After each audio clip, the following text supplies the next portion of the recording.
Okay, an alternative strumming for the verse, palm mute. Just touch the string slightly with a karate chop here. 2-4-4. Somewhere there. So we go.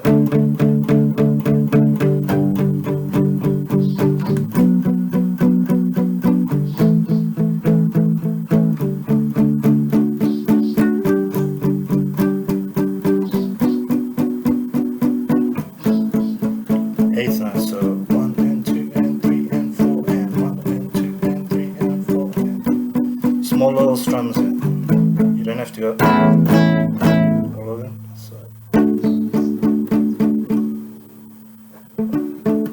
kind of where I'm pressing the chord. So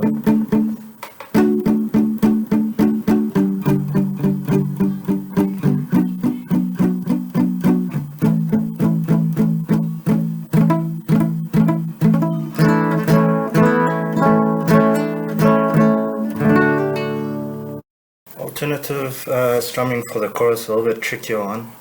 So we had the 2 and 3 and 4 and 2 and 3 and 4 and okay. But now we can go